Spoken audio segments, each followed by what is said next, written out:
साहेबांनी आढावा बैठक घेतली होती, त्यानंतर आज आपण घेत आहेत काय?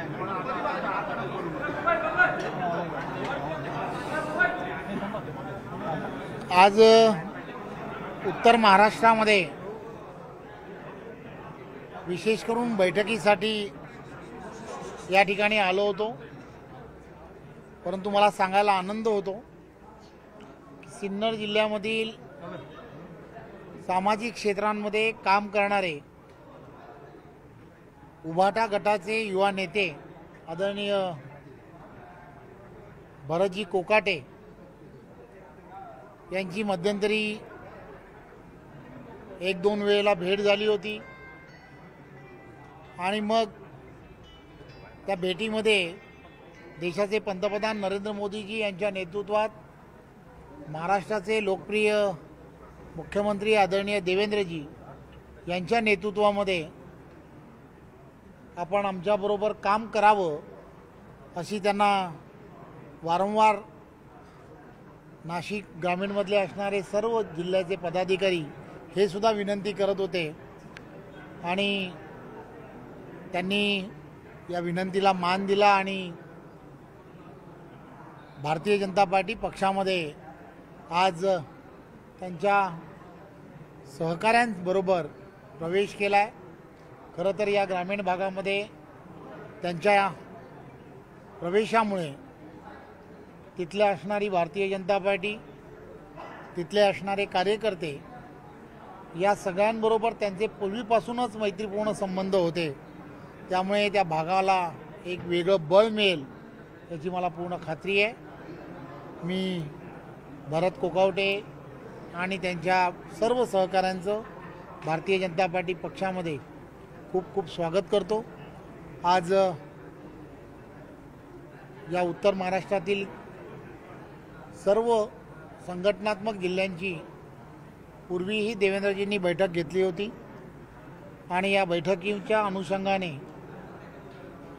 खाली असणाऱ्या नगरपंचायती असतील, जिल्हा परिषदा असतील, महानगरपालिका त्या ठिकाणी काही संघटनात्मक रचना निवडणुकीच्या संदर्भात कराव्यात अशा पद्धतीचं त्यावेळेला सांगितलं होतं, त्यामुळे त्या सगळ्या गोष्टी पुन्हा एकदा त्याचा फॉलोअप घ्यावा या दृष्टिकोनातून आजची ही बैठक ही आज आम्ही घेतली।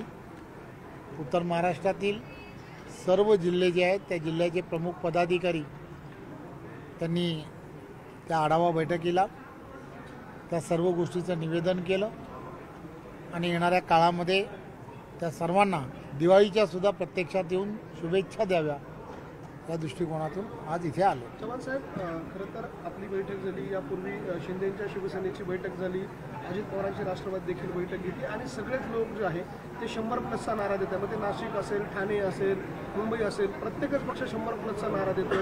महायुती एकत्र लढणार की वेगळी लढणार असा संभ्रम जो आहे तो या सगळ्यामुळे निर्माण होतोय, कारण सगळे 100+ नारा देतात। एक गोष्ट लक्षात घेतली पाहिजे की या संदर्भामध्ये जे काही निर्णय जे आहेत ते निर्णय महायुतीचे नेते जे आहेत आदरणीय देवेंद्रजी असतील, आदरणीय शिंदेसाहेब असतील, आदरणीय अजितदादा असतील, हे सर्वजण घेतील।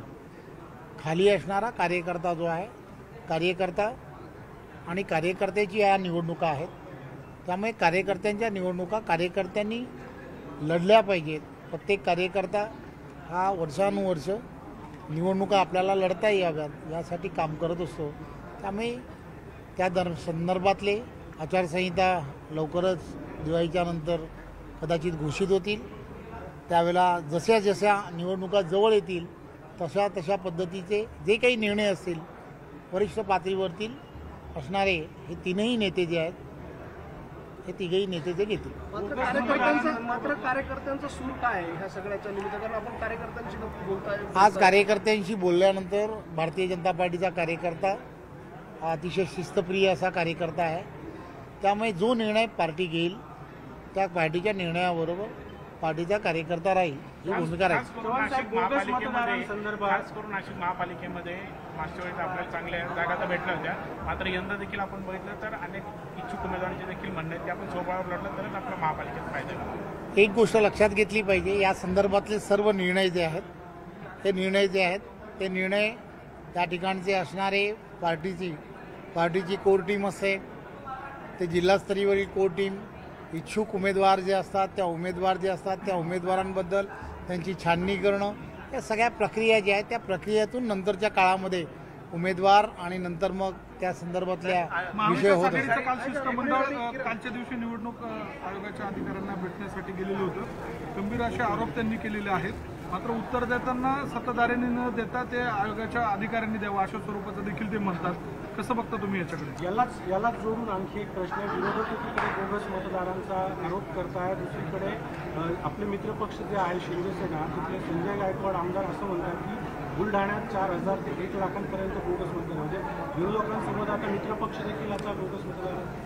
आपणही गेली अनेक वर्ष मतदार यादी आणि मतदार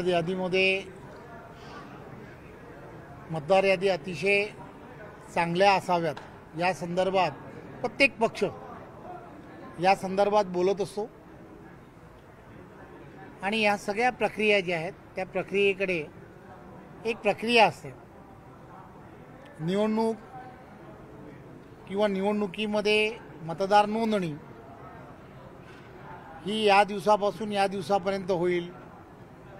त्याच्यामध्ये नोंदणीच नाही, त्याच्यामध्ये मतदार यादीमध्ये कोणी असा वेगळा आपल्याला आक्षेपार्ह जर मतदार असेल तर त्याच्याबद्दल आक्षेप घेणं ही सुद्धा निवडणूक प्रक्रियेचा किंवा निवडणूक जी आपली असणारी आयोग आहे तो आयोग नेहमी कार्यक्रम देत असतं.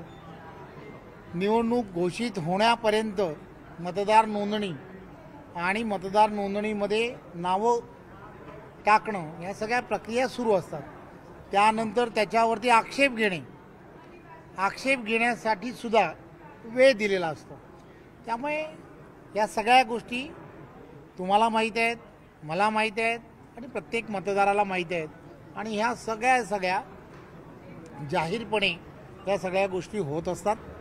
त्यामुळे निवडणुकीच्या प्रत्येक तिथला असणारा उमेदवार जो आहे त्या तिकडच्या मतदार यादीचा 100% अभ्यास करत असतो. त्यामुळे तो जे ऑब्जेक्शन्स घेतो ते घेतलेलं ऑब्जेक्शन्स हे निवडणूक आयोगाने तिथल्या असणाऱ्या अधिकाऱ्याने ते ग्राह्य धरलं पाहिजे यासाठी त्याचा आग्रही असतो. त्यामध्ये सत्तेतला असो किंवा तो विरोधातला असो ही वस्तुस्थिती लक्षात घेतली पाहिजे. एक नेरेटिव्ह, त्याला फेक नेरेटिव्ह असं म्हटलं जातं मीडियाच्या भाषेमध्ये, असा तयार करण्याचा प्रयत्न हा विरोधकांकडून आजपासून केला जातो आहे. माझी आपणा सर्वांना विनंती आहे, देवेंद्रजींनी कालही या संदर्भात सांगितलं की या संदर्भात पूर्णच्या पूर्ण अधिकार निवडणूक जी यंत्रणा आहे त्यांच्याकडे असतात. निवडणूक यंत्रणा त्या संदर्भातले योग्य निर्णय घेतात. धन्यवाद.